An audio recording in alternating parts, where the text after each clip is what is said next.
So good afternoon. This is Andrew Vidor with Walker Consultants. I'm coming to you from beautiful sunny Colorado today. I am our Director of Studies here in this region of the country and have a fantastic team that works with us all over the country working on planning, operations, and technology projects. I'm also joined today with Mallory Baker. I'll let her introduce herself. Hi, everyone. Thank you so much for joining us virtually today. It's great to speak with you on this topic. My name is Mallory Baker. Some of you already know me because I've had the pleasure of working with many people who are joining us today, but I'm a consultant out of our Denver office, and I focus my practice primarily on municipal planning, and I also manage our public engagement and entitlements and regulatory practices in the Denver and Mountain region. Great, thanks, Mallory. So we'll focus today's conversation on the topic of managing your valuable curb space.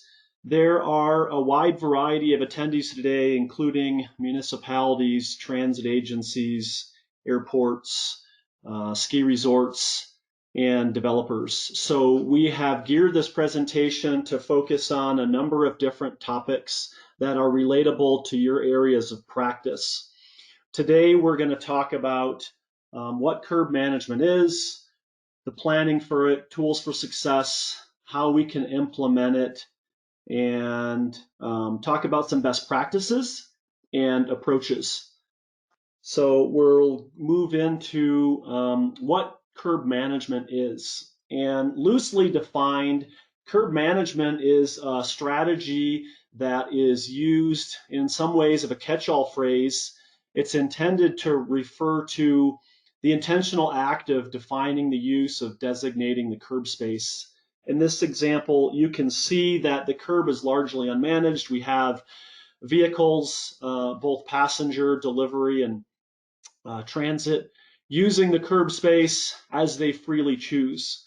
In a managed system, the curb space is more defined, and it identifies whom and where those spaces can be used, not only for passenger vehicles and freight, but other mobility trip modes like biking and pedestrians and pickup and drop-offs. So we want to try to organize the space better. Historically, curbs have been managed in some way, shape, or form, starting with the horse and buggy and the hitching post and moving on to the parking meter. But that curb space has historically been a car-centric use of the right-of-way and hasn't provided largely access for other modes. And in good curb management today, we want to make sure that the other competing modes, aside from the passenger vehicle, has access to that curb space. We look at a couple of different examples here on how different modes can utilize the same travel lane or curb space in order to increase throughput. If private motor cars can move through between 600 and 1600 vehicles per hour, we start to look at mixing additional traffic with transit. It increases the amount of throughput and the amount of people that have access to the curb space. If that's used for bikes, it increases significantly. If it's dedicated to transit, you can move a lot of people through that same curb space in an hour's period. And the idea here is that we want to be able to provide access for all of these different competing modes. Pedestrians are important. Bicyclists are becoming more and more important, and you can see some great examples here with the city and county of Denver and prioritizing the curb space for cyclists. Transit always has been and will continue to be a valuable asset that can be put on the curb spaces. Uber and Lyft, TNCs, and Deliveries are having a significant impact on the curb space, particularly now in the age where Amazon trucks and vans, as well as food delivery, continues to increase and grow at a significantly rapid rate. New connected and autonomous vehicles will need to be able to access the curb in a different way than before. And finally, electric scooters and shared mobility tools and vehicles like that, depending where you're at, are another competing interest. And so we want to focus on how that right-of-way can really be used by all of those different uses that we talked about. The pedestrian realm is absolutely in the right-of-way and part of that curb space. We need to design for them. The travel way is still going to be important. We need to make sure that we're providing access for moving vehicles through, whether they're passenger vehicles, freight, or transit. But ultimately, it doesn't have to be one particular use at any given time. The curb space and the right-of-way can be used as a flexible zone by time of day. Mallory is going to share some specific examples of that later on. Ultimately, in what we can achieve through curb management at whatever level you choose and whoever you are in terms of your agency type, we want to make sure that we're providing equitable differentiation between the modes of travel and the amount that those modes of travel need access. And ultimately what that does is increases the level of service for those modes and their access. There's a lot of data that can be collected even before curb management strategies are in place, but ultimately once those curb management strategies are in place, so you can make tactical urban decisions in real time and quickly, as well as changing your policies and priorities as that changes. There's also the opportunity to monetize the curb space. Airports are a key example of that, with providing and requiring pickup and drop-off rates in some cases for TNCs.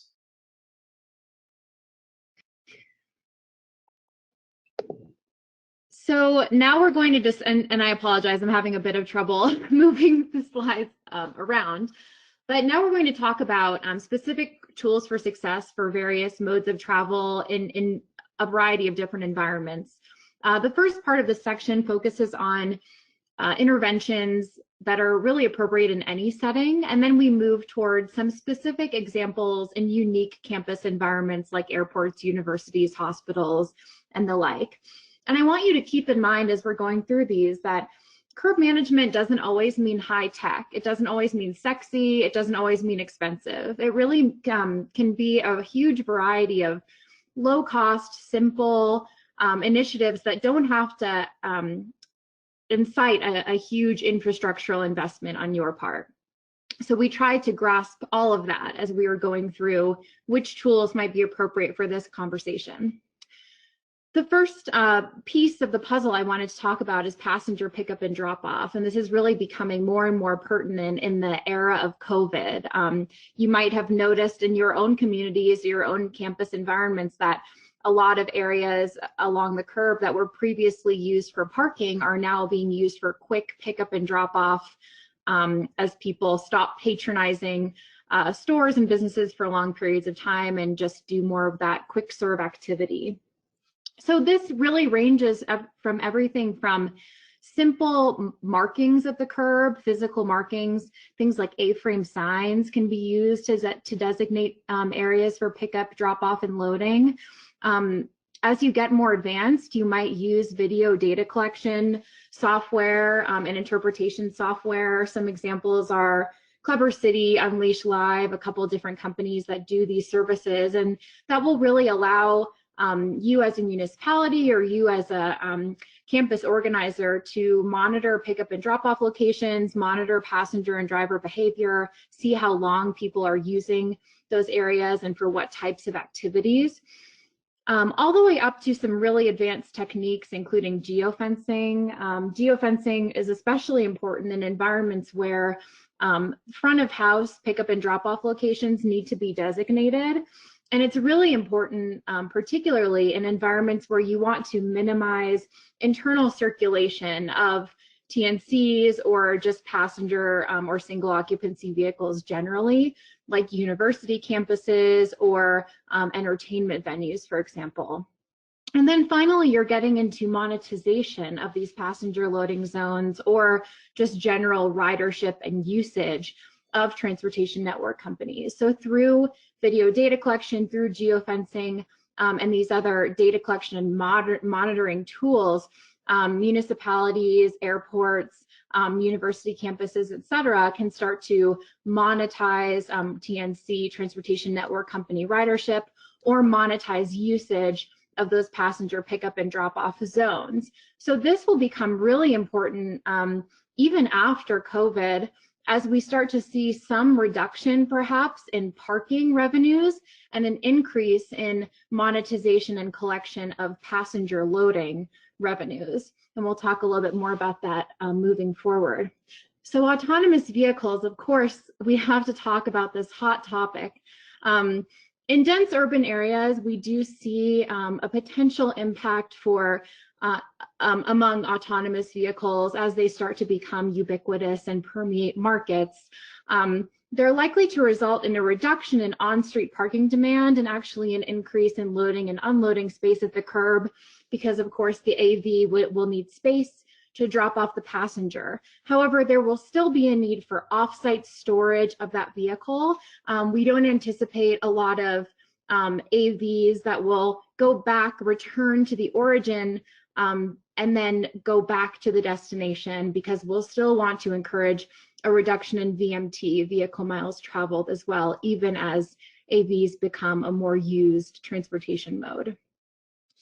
So as Andrew mentioned, you know, the right-of-way is also a pedestrian realm. It's a place where people don't just walk from place to place, but also gather, conduct business, maybe greet a friend, etc. And there are a lot of ways that communities and campus environments can start to enhance that pedestrian realm and actually increase dwell time for people in areas where that would be desirable. So those are things like curb extensions, even street planting and simple landscaping activities can really help enhance the pedestrian realm. Sidewalk enhancements, adding seating areas, and finally parklets. And typically parklets actually tend to take up space typically dedicated for other modes like parking. And you might be familiar with the Chicago People Spot initiative, which was an initiative wherein parking spaces were actually removed from the on-street system and replaced with these parklets, or people gathering spots. And initially there was a ton of pushback from the businesses who were saying, oh my gosh, you're taking away our parking. And eventually businesses were clamoring for these people spots and competing over them because they resulted in such a great indirect economic benefit because it created a place where people could gather. They popped into your coffee shop, hung out for a bit. So those initiatives can really actually enhance the indirect economic activity in certain areas. Bicycles, of course, we want to make sure that we have space for our active transportation users. And there's a huge range of initiatives that you can use for bicycles. Everything from simply those basic curb markings can even allow for some simple designation and allocation for bicycles in the right-of-way, all the way up to, you know, physical barriered allocation, separated bike lanes. You see in some of these images that municipalities have chosen to place the parking inside the bike lane to protect cyclists from the motorway. And then you're moving all the way into protected intersections and specific signal timing for cyclists. We see that in Denver, for example, along Broadway, and in other areas that you all might be familiar with. Transit, of course, there's a huge conversation around transit and the continued importance of transit moving forward as people become, you know, more sensitive to gathering with huge groups of strangers for long periods of time. But some of these initiatives can really be used to great effect to improve speed and reduce friction with other transportation modes. And that will become more important if and when there needs to be a reduction in how many people are able to ride in one bus or one train car at any given time. So things like queue jumps, where buses can move ahead of traffic, bulb outs, right turn pockets, transit-only lanes. So you might, also see that in communities all around Colorado where there are lanes dedicated to transit. And you also see them in airports and in campus environments. And finally, you're moving all the way up to actually automated enforcement of transit-only lanes. So those are great ways to make sure that those who are using transit are experiencing a high level of service. So another hot topic, e-scooters and e-bicycles. These have permeated a lot of environments throughout Colorado. Boulder and Denver pop into my mind as communities that have really been rocked by these amazing tools, but also airports, university campuses are hugely impacted. Really, it's important to delineate parking areas for e-bikes and e-scooters and have a set set of regulations for where these types of transportation, these micro-mobility tools can be utilized. Really what we want to do is reduce friction with pedestrians and cyclists, ensure ADA compliance. So I'm sure you've seen, these scooters littered across the sidewalk, impeding the mobility of some, folks that are trying to use the sidewalk. It will also, it also has the potential to reduce the labor effort for city staff who are responsible for moving these scooters to designated areas by creating a delineated parking area. And finally, it can actually increase equity by allowing municipalities, campuses, et cetera, to really determine what we want to use these tools for. One example here is the University of Missouri in Columbia. They actually want scooters to be used as real transportation methods rather than recreational tools. So by creating these parking areas, for example, near transit stops or in transit deserts or mobility desert neighborhoods, you can really take control over who is getting the benefit from these mobility tools. E-commerce and deliveries are obviously hugely important, especially now. Really, most campus environments, municipalities, et cetera, have some semblance of designated loading zones. So that is a form of curb management in itself, creating organized areas for folks to load and unload. You might also see loading zone time restrictions. So parking areas that are parking for passengers at one point of the day and then perhaps used for commercial deliveries or pickup and drop off or loading at another time of day.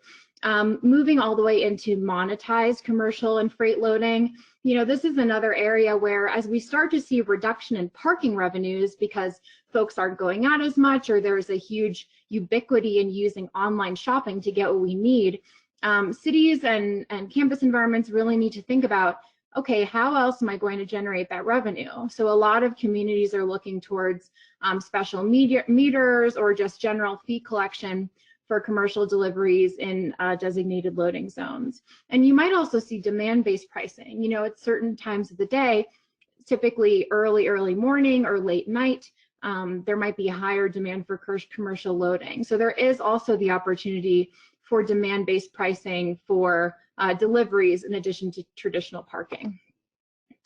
So moving on to parking, of course, we couldn't get away with not, talking about parking. Residential and neighborhood parking permits, this is a curb management activity that many municipalities and other environments are already using to manage the curb a bit and ensure that certain user groups and typologies are prioritized. Parking time limits, reducing the amount of time that there can be private vehicle storage in a particular area, increasing turnover. Those are great methods for parking related curb management. Flexible curb lanes, we see those in many municipal environments and even in airport and campus environments as well, where signage or through signage or some other means of physical delineation that a curb lane can be used as parking during certain times and as a travel way or other purpose during peak rush hour, for example. One example would be on Lincoln Street in Denver, there's a lane that is parking And then during rush hour, it's used as an additional travel way. Parking pricing, of course, we've touched upon that a couple times in this presentation, but another great way to manage the curb and also monetize it. And parking management and benefit districts allow for those who are immediately benefiting from our parking assets to fund them and use them on a shared basis. We see those frequently on primarily in the West Coast and the Pacific Northwest is where you might most commonly see a parking management and benefit district, but they're becoming more common throughout the United States. And finally, demand-based pricing. This is becoming, a more ubiquitous tool. Demand-based pricing is so typically just considered as a variation in pricing from hour to hour, from weekday to weekend, but it doesn't have to mean that. It can be demand-based based on the amount of time someone is using the space. I know a couple folks from Aspen are here. Aspen actually uses this to their benefit. They increase their parking rates, their hourly parking rates as folks stay in a particular parking space for a longer period of time. So demand-based pricing doesn't just have to mean immediate fluctuation in the pricing based on the time of day or the time of week that you're using the parking space. Flexibility in curb management is essential, and you can use all these tools as long as you have some temporary assignment and it isn't a permanent infrastructure change. You can have great flexibility in how your curb is utilized throughout the day and throughout the evening to accommodate variation in activity and use. So in the early morning, as we talked about, you might have accommodations for freight and commercial deliveries. In the midday, you might have some additional accommodation for micromobility usage, also allow for some general use of the curb by street vendors, really encourage use of those parklets you might have. And then finally, in the late night, you might again revert to some additional commercial delivery activity. That's maybe when you would increase demand-based pricing for your delivery folks and loading zones as well. Airports have a different type of need as it relates to curbside management. I think this example applies as well to larger activity hubs like an event venue or a concert or a sporting event. The idea is that providing access for modes like TNCs is very different than it was 10 years ago. And looking at ways, depending on the size and the type of the airport, is very different and unique in how that's handled. One of those ways is by separating those TNC trips from the curb space that's currently used for your traditional passenger drop-off or passenger pickup. In some cases, that might mean relocating the TNC pickup and drop-off zones out of those spaces completely and putting them in other areas like a parking structure or an off-site lot. This has been done in Los Angeles. It's been done in Las Vegas as well as other airports. One of the things that we look at closely with TNC access at airports as well as large event venues is the layout of how those TNC spaces are utilized and the most efficient way to do that. Now, the efficiency is going to have a lot to do with the physical constraints you have in terms of space, but this is a couple of different examples of some of those layouts that we look at and consider.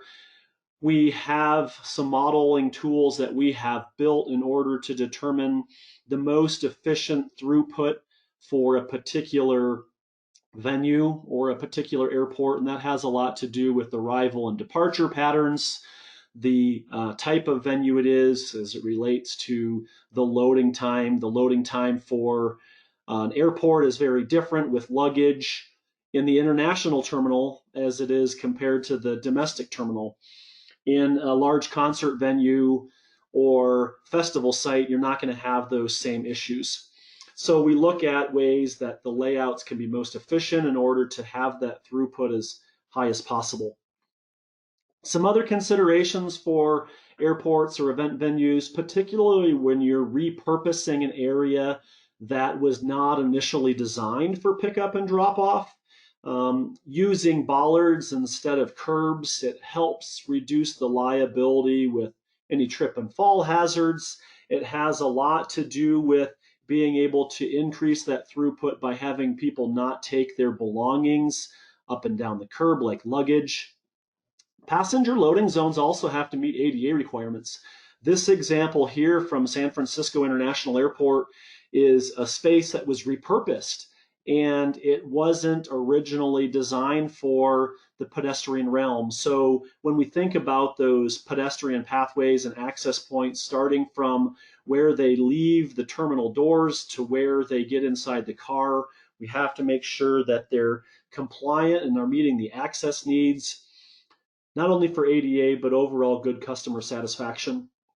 The signage and wayfinding is incredibly important here, especially with locations that have changed the way they do pickup and drop off, or locations that customers are not particularly familiar with the strategy, leading them and providing them that breadcrumb trail, if you will, from the point where they need to find their way to the ride all the way to the point where they get into the ride. Pedestrian safety is important as well. Not only the pathways that they walk on, but the waiting areas, they should be well lit. There should be enough space that people aren't crowding each other and can't get through and have to walk onto the roadway to get by one another. So we need to have the staging areas and refuges adequate for the size of passengers and the amount of passengers that we're going to be picking up and providing access for. Hospitals, and I think this applies not just to hospitals, but any particular location that might have a pickup or drop-off need, such as a parking structure or a resort or development property. We know that there's a lot of data available. Existing data that's specific to your application, specific to your agency, specific to your user type. There's also historical data that is been developed by industry organizations as well as companies like ours that track this information. So we want to be able to understand who we're planning for and the types of volumes for not only pickup and drop off in order to make sure that we can design things like porte-cocheres properly. When we start talking about some examples, I'll share a very specific financial reason as why that's important. But being able to size those pickup and drop off zones is good because we don't want to build too much because it's expensive, but we also don't want to have not enough and talk about that, passenger crowding. Being able to separate deliveries and other back of house activities from these predominantly customer facing access points is another great strategy to help reduce the burden and demand on these pickup and drop off zones, because we know who these customers are, and these vendors are. We can talk to them about where they should be loading and unloading their deliveries, as well as what times. There may not be multiple entry locations or drop-off locations, but if we know that we have food deliveries on a weekly basis and we know that they're on Fridays, well, let's not do it at 3 o'clock in the afternoon, not only because it's a busy time for our customers, but also because the demand for that space is a lot higher. So we can use those other things as well as working with those TNC companies to help establish the clear information about the paths that they should take and the locations where they can be picked up and dropped off. In the university realm, it's becoming more and more important, and this I think applies for campus environments as well and not just universities, of being able to designate the pickup and drop off locations for TNCs and for micromobility sources. The idea in the university campus has been for the last 10 to 15 years to be able to reduce traffic congestion and reduce the locations of parking in the core campus to make them more pedestrian focused and to be able to move people and bikes and scooters. So in order to designate those pickup and drop-off locations, we have to work with those TNC companies to effectively tell them where they can and cannot have their pickups. It also allows you to better regulate and control your traffic on your campus environment.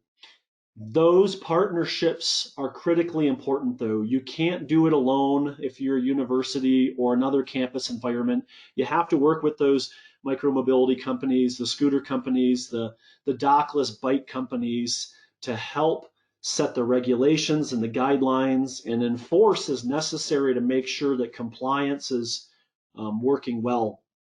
We also want to be cognizant of our neighbors, and those might be the residents, they might be the adjacent businesses that could be impacted by these decisions. So when we're working through these strategies of the designated pickup and drop-off zones in any development or campus project, we need to make sure that we're not creating additional burden or distress for those neighbors, because we're going to be here for a while and we need to have good relationships with them along the way.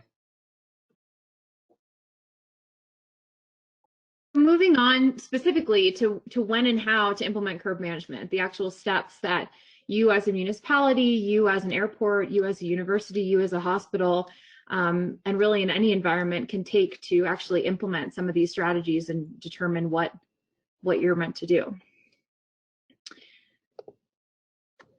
So really the first essential piece of the puzzle is to identify opportunities in your context. And really the important thing to note is that curb management is best suited for areas where multiple modes of travel converge. That means central business districts, airports, shopping destinations, hospitals, universities, mixed-use developments, large campus environments, where there's a lot of different activities that require intentional organization. Land uses that generally do not really mesh well with an active curb management strategy tend to be single-family residential neighborhoods, for example, and big box, typical suburban environments where there's a high concentration of surface parking, and most people are using single occupancy vehicles to enter those land use contexts. So we've created this scale where you as a community, you as a campus organizer can take a look at what you've done and kind of where you're at on the scale to determine really what the appropriate next steps are from a curb management in the curb management realm are for you to accomplish. And again, this really emphasizes the fact that curb management is really any intentional organization or delineation of the right-of-way, of the curb space. And that can even mean something so simple as creating a physical distinction between what's privately owned and what's publicly accessible. So communities in stage one, where you're really just beginning to even have curb, gutter, and sidewalk in some areas, or distinguish from the public right-of-way and the privately owned space, you can do curb management too. And you might move towards, enforcement of regulations along the curb. You might have some street painting, signage, some physical distinction, all the way moving up into actual monetization of the curb space through paid parking and through monetization of other modes. So again, what this really is intended to capture is that curb management is an activity that is simply meant to cover intentional organization of the curb space, and it doesn't necessarily have to mean that there's monetization involved. It doesn't mean that you are a super advanced community with a ton of different transportation modes and a Jetson-like environment. It can really just mean simple organization of your curb space. So we would really encourage you to kind of reference this scale as a way to see what your next steps might look like from a curb management perspective. In any intentional creation of curb management initiatives, you need to start with an assessment of existing conditions. What do things look like on the ground? That typically means, a physical observation of the curb to look at demands, supply, conflict points. For example, where is there some friction between vehicles, pedestrians, other modes of travel? the physical conditions of the area, so the land use context, what the existing infrastructure looks like, where there might be gaps, what regulations are already on the books. I've worked with many communities and campus environments where you already had regulations of the curb space, but maybe they weren't being enforced, or maybe they weren't understood appropriately by the community. So really start with what those existing regulations are. And then finally, don't just depend on quantitative data. Really get qualitative feedback, direct input from people who are using this space every day.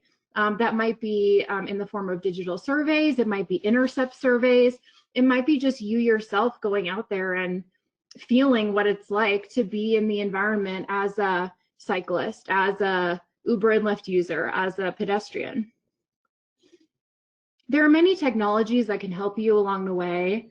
We work a lot with automated parking guidance systems that can help alert drivers to real-time parking availability information, and also help assess supply and demand information and drive that down to those in charge of that facility.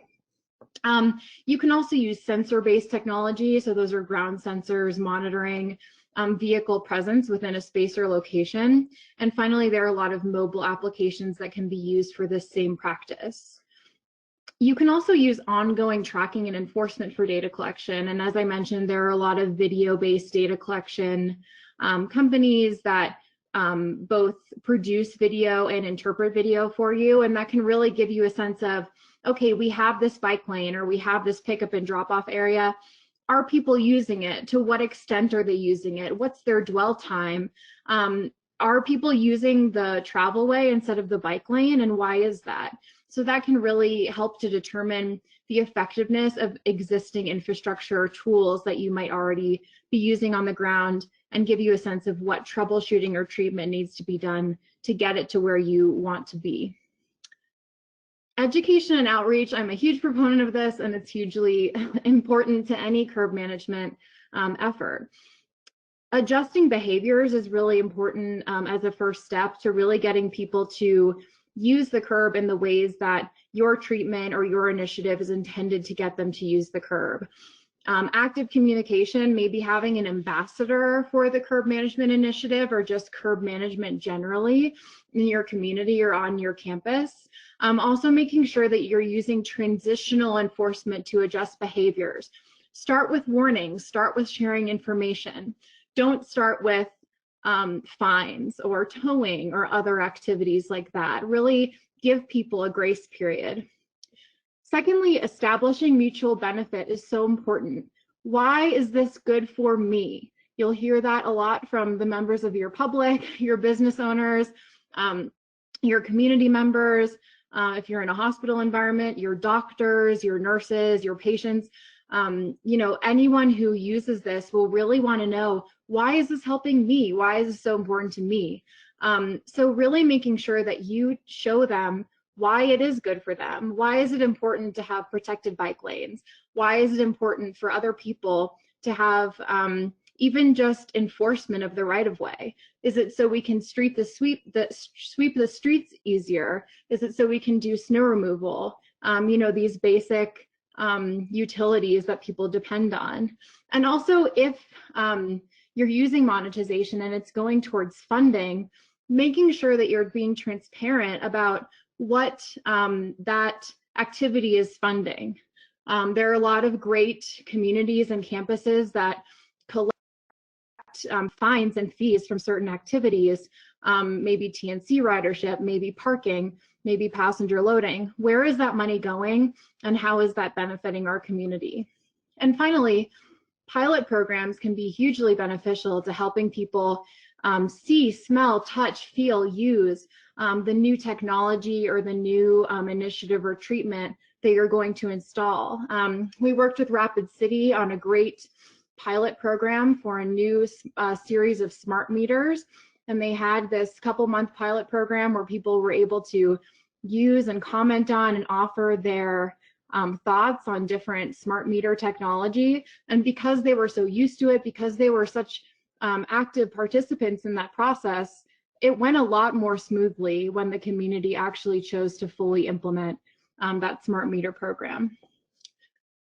So prioritization of access, this is hugely important, and in a municipal environment, your access prioritization should really be primarily reliant on your mobility master planning, your transportation master planning, really the strategic broad initiatives that you are trying to achieve. In a campus environment, you might have the same thing. You know, you have a master plan, you have a campus master plan, really making sure that any curb management initiative that you're conducting is in line with those strategies that you're trying to achieve. So ask yourself these questions. You know, who are the primary user groups that I'm trying to serve, and who is going to benefit from these initiatives? What types of land uses are most prevalent? What are the primary activities occurring at the curb? And finally, again, what are the communities or campuses' goals for the curb and mobility generally? So this is a specific trade-off evaluation. You really need to see, you know, who are you prioritizing, who are you benefiting, but also what are the possible negative consequences of this activity? And is that okay? You know, that might be fine. Your community is considering designated specific loading and unloading zones for commercial deliveries in Uber and Lyft. Of course, the benefits are reduced double parking, safer loading and unloading, and improved traffic flow, and trade-offs might be reduced on-street parking capacity and a possible reduction in vehicle throughput in the travelway. And we did a similar exercise for a hospital curb management initiative, you know, expansion of front of house portico share locations for valet staffing for patients, and valet staffing for patients. Of course, this would include a benefit that would result in improved service for patients and reduce queuing at each valet station, but now you might have to relocate essential medical pickup and delivery. Another trade-off evaluation is seeing what's more appropriate. You know, a static permanent change to the curb where only one or two modes are prioritized and very clearly accommodated, like in this picture on the left, or a flexible treatment that's transient, flexible, maybe allows for more changes as you start to collect more data and see what's actually happening on the ground. So selecting treatments is really a combination of all four of those activities. And you still need to monitor and make sure that the treatment that you put together is actually doing what you want it to accomplish. I'll briefly touch upon regulations, insurance, and contracts, and this really pertains to any third-party agreement that you might engage in. For example, with an e-scooter, like an e-mobility company, you really need to make sure that you are getting what you want out of that agreement.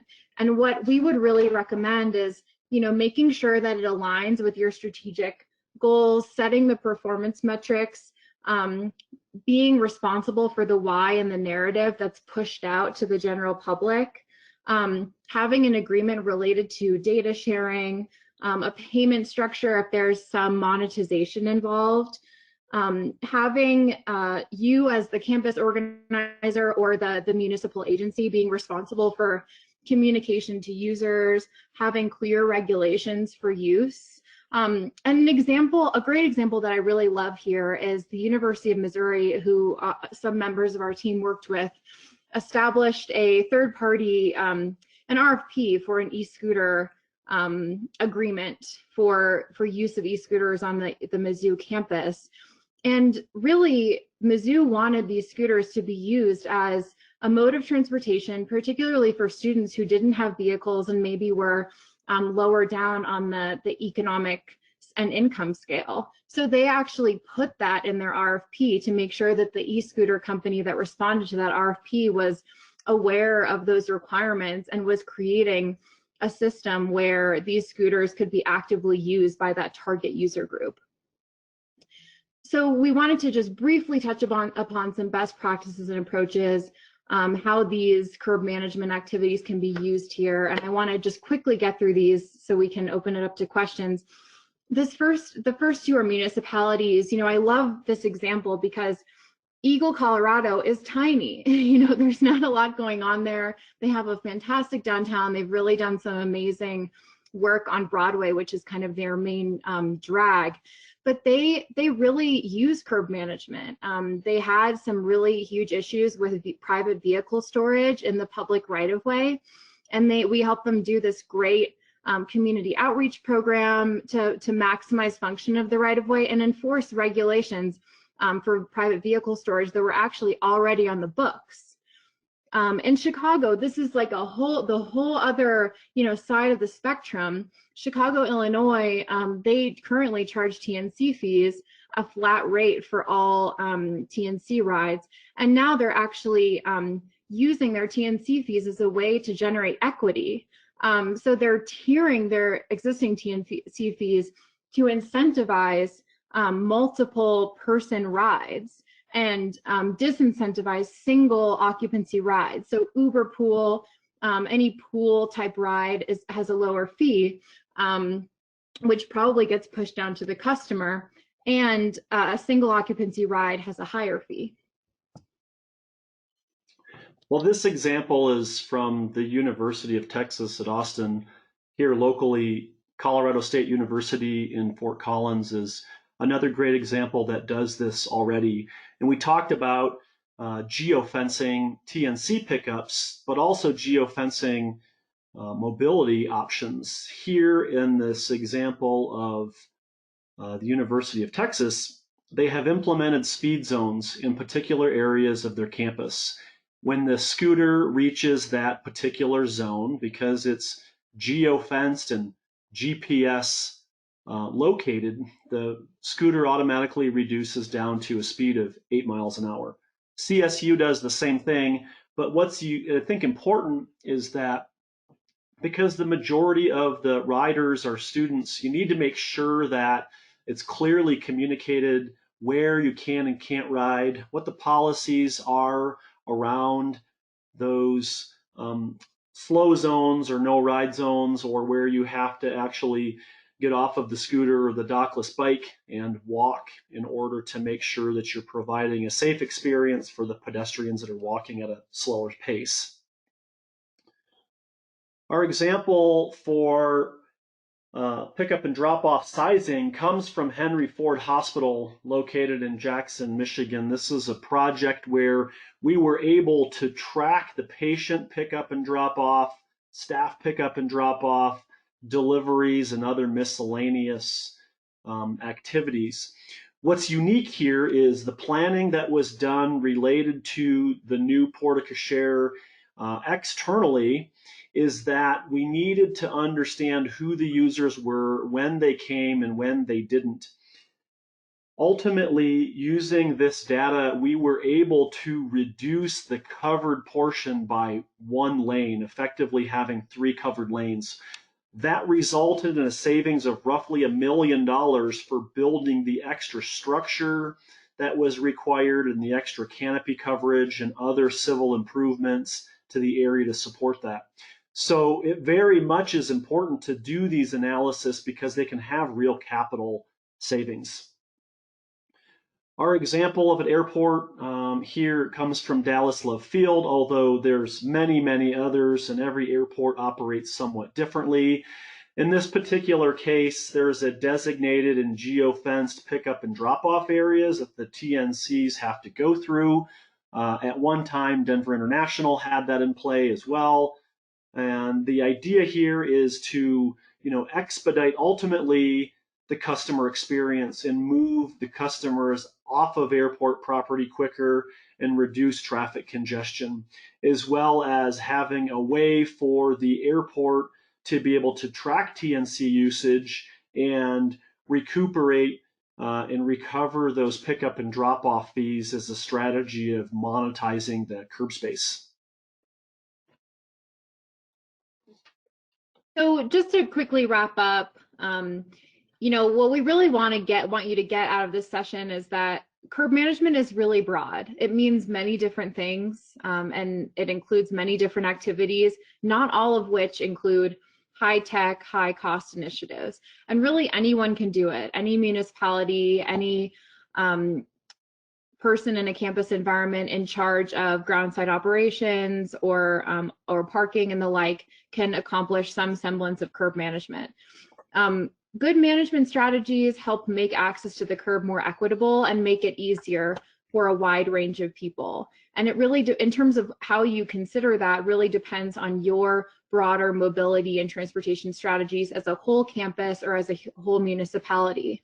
And they can also help communities and organizations collect data on transportation activity, what's actually happening on the ground, help folks collect fees, again, make it possible to actually monetize the curb. And in a lot of municipal environments and a lot of campus environments, the curb space is your biggest asset in a lot of ways. It's a huge swath of land, a huge area of activity, and it's really important to realize that value. And you want to start small. You want to engage with constituents and make sure that you're choosing strategies and design treatments that coincide with the broader goals and priorities of your municipality or your organization. If you have additional questions, we'd love to answer them, and we're really excited to answer some questions on the call here, if everyone can hang out, hopefully.